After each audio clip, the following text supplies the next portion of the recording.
Hello and welcome to Cinema Explorer. I'm Moksh. And I'm Muskan. And today we will talk about probably the most raging issue going on in Indian cinema currently. That is the selection of Chhelo Show or the last film show over RRR as India's official Oscar submission for the 95th Academy Awards. The Film Federation of India has received a lot of backlash due to its decision from both audiences in India as well as abroad. The reason is very clear. RRR has to be the most obvious choice due to a number of reasons. And in this video today, we are going to talk about RRR and other similar films who were snubbed despite being the more obvious choice for the Academy Award selection. Just a disclaimer, we are not trying to comment on the quality of any of these films or trying to demean them in any manner, because when you're sending a film as your official Oscar submission for the Best International Feature category, a lot of things have to be kept in mind while making these choices. So we'll try to point out why the other films might have been a better choice. This is not the first time that the choices of Film Federation of India have baffled us. This has happened numerous times before. So for instance, in 1998, we could have sent Dil Se, a Shah Rukh Khan starrer film, and Shah Rukh Khan had a lot of fans abroad as well, and the film received a lot of acclaim as well as award at Berlin Film Festival. But we decided to send a 3-hour long drama called Jeans, and it wasn't remarkable. But हद तो तब हुई जब 1960 में मुगल-ए-आजम के होते हुए India ने कोई फिल्म ही नहीं बेची. And to top it all off, कुछ सालों बाद ऑस्कर्स ने मुगल-ए-आजम के स्क्रीन प्ले को ऑस्कर्स लाइब्रेरी में जगह दी. So yeah, they made a bad decision, I believe. And it was a golden opportunity missed. Now let's talk about what has happened this year. RRR has received immense praise by US audiences especially, which is a very rare feat to achieve.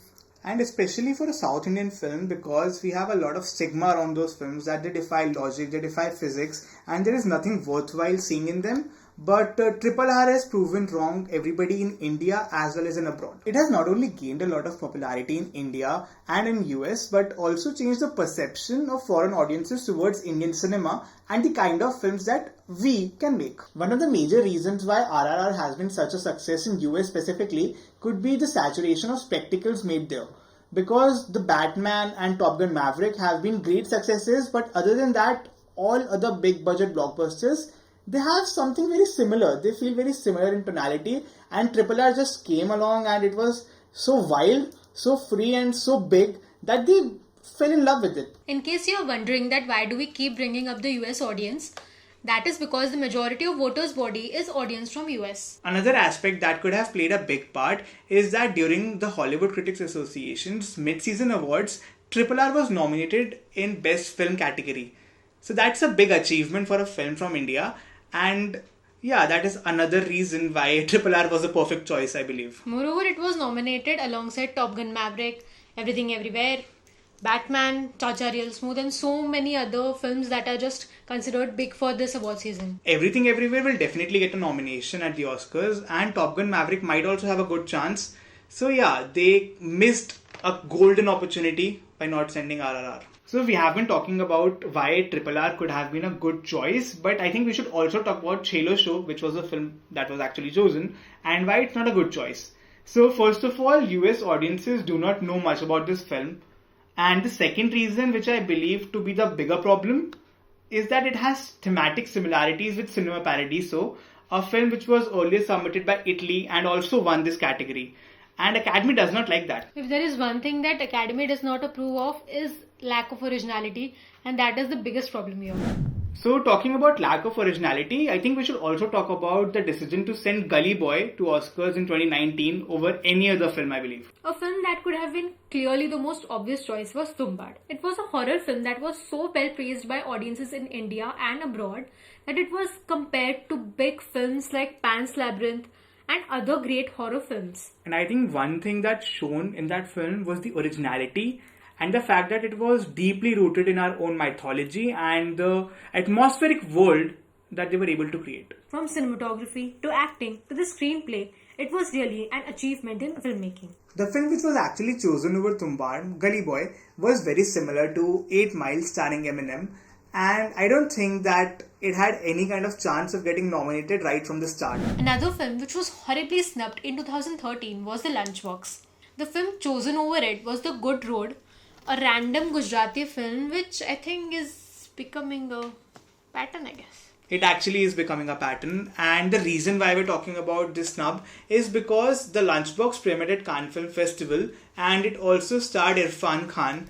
And Irfan Khan had quite a good reputation in Hollywood. He was in a lot of well-known Hollywood films, and sending the Lunchbox, which was a very gentle drama, would have been the perfect choice in my opinion. Moreover, the distributor of the Lunchbox was Sony Pictures, which is already a big name in the US. And entrusting them with the campaign of Lunchbox would have been the perfect choice because they would have been able to create the buzz required for the film to be considered by the voting body, but that did not happen. Even Sony Pictures made a comment on this whole controversy, saying that the Film Federation of India was so engrossed in selecting the best film for India that they ignored what could have been the best film in world cinema that year. So the next film, which was actually snubbed in a year, which was quite strange in its own right, was The Disciple during the year 2020. And the film that was chosen over The Disciple was Jallikattu. Now Jallikattu is a really well-made film and the filmmaking on display there is quite immaculate,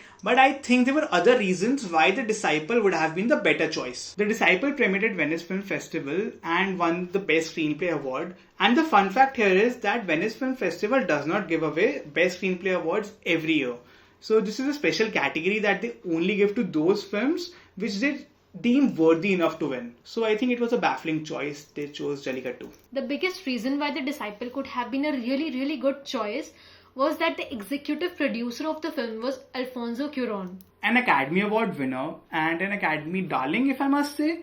I think Alfonso Cuarón's presence around the film would have catapulted its visibility amongst the US audiences, and that was something Jallikattu could not do. And especially in the year 2020, because that was the pandemic year, and the selection of films that were nominated, it was not quite remarkable. So I think The Disciple could have had a good chance there. Now coming to the one of the biggest snubs that Film Federation of India have ever made is choosing Paheli over Swades. Now both of the films are Shah Rukh Khan films, but somehow they decided that Paheli, which was already a remake of the film Duvida, was more suitable than Swades, an Ashutosh Gowarikar film who was already popular because his film was already nominated before. With Lagan, Ashutosh Gowarikar already had established a kind of an aura about his filmmaking, the kind of films that he was creating, and also the fact that Swades was a very subtle, self-critiquing film about India itself, and it also had Shah Rukh Khan. So the final snub that we will talk about is not of a particular film, but a particular kind of film. Because there is one thing that we saw while we were looking at the list of nominations or the list of submissions from India actually, that was a lack of documentary films. And that is something which is alarming. And that is when, especially last year, an Indian documentary, Writing with Fire, who we did not submit, yet was selected as a nomination for a documentary film category. It was a rare feat and an extraordinary achievement for Indian cinema. And one thing that Film Federation of India should look at is the documentary filmmakers in India and the kind of work that they're doing, because Writing with Fire got nominated last year, but this year also we had a great choice in a documentary called All That Breathes by Shaunak Sen, and it had won awards at Cannes Film Festival as well as Sundance Film Festival. And I don't know if they even considered that documentary. Similar to what happened with Writing with Fire, there is a possibility that All That Breathes might have a chance in the best documentary category, but we are not certain about that. But at least Film Federation of India should have kept this film in consideration, considering the amount of praises it has been getting. Now the only hope we have at this point is that, like Writing with Fire was selected without India sending it as an official selection, that might just happen with RRR. It might get selected in other categories like the best film category or the best cinematography category. Maybe even the best actor category, because there's some buzz about Ram Charan and Junior NTR, but you never know. Even the cast and crew of RRR have urged the Academy to consider them for other categories as well. So let's just hope that that actually happens. Is there any other film that you think we have missed out on this list? Do let us know in the comments below. And don't forget to like and subscribe and support this channel. See you next time.